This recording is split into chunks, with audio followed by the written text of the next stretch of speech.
હૃદયની નળીઓમાં બ્લોક હોય તો બલૂનિંગ કે બાયપાસ કરાવવું જ પડે?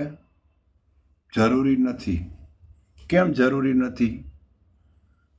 બાયપાસ કે બલૂનિંગ કરાવશો એટલે તમે જે લોકોએ નથી કરાવ્યું એના કરતાં લાંબુ જીવશો એની કોઈ ગેરંટી નથી. તો શું કરવું? તમને બ્લડ પ્રેશર હોય, ડાયાબિટીસ હોય તો એને કંટ્રોલ કરો. તમે સ્મોકિંગ કરતા હો કે તમાકુ ખાતા હો તો બંધ કરો. તમારું વજન હોય, તમારું વજન વધારે હોય તો વજન ઘટાડો. રેગ્યુલર પ્રાણાયામ કે કસરત કરો કે ચાલવા જાઓ. આ બધું કરો છતાંય તમને ચાલવાથી છાતીમાં દુખાવો થાય, દવાઈ લ્યો તો કરાવો.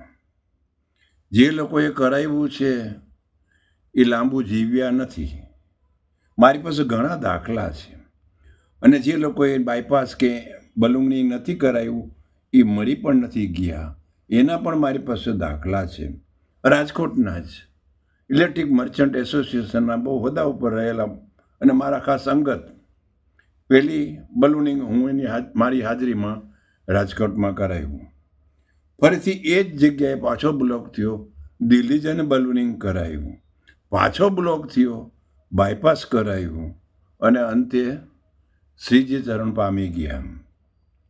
તો એ જરૂરી નથી કે તમે કરાવશો તો તમને કાંઈ નહીં થાય. મારી પાસે ઘણા પેશન્ટ છે. લેફ્ટ વેન્ટ્રિક્યુલર ડિસેન્ડિંગ આર્ટરી એમાં 100% બ્લોકવાળા દર્દીને બલૂનિંગ કે બાયપાસ કરવાનું કીધું હોય છતાં દવા ઉપર વર્ષો સુધી જીવ્યા છે. એવા ઘણા દાખલા છે. એ દાખલા અહીંયા અત્યારે આ પબ્લિક વિડીયો ઉપર એના નામ સરનામા અપાય નહીં. પણ મારો કહેવાનો મતલબ એ છે કે 3 નળી બ્લોક હોય કે 4 નળી બ્લોક હોય, કુદરતી રીતે કોલેટરલ થતું હોય છે.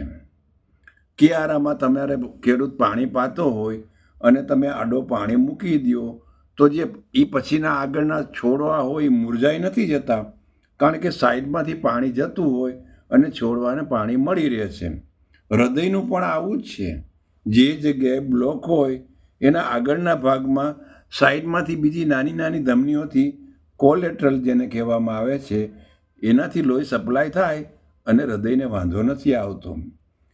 તમને દવા લેવા છતાં, બધી ચરી પાડવા છતાં, લાઈફસ્ટાઈલ મોડિફિકેશન કર્યા છતાં પણ જો તકલીફ થતી હોય તો પ્લાસ્ટિક બલૂનિંગ કે બાયપાસ કરાવો. દવાથી સારું રહેતું હોય, તમારી કોઈ તકલીફ ન હોય, બધું કંટ્રોલમાં હોય તો બાયપાસ કે એન્જિયોપ્લાસ્ટી કરવાની કોઈ જરૂર નથી.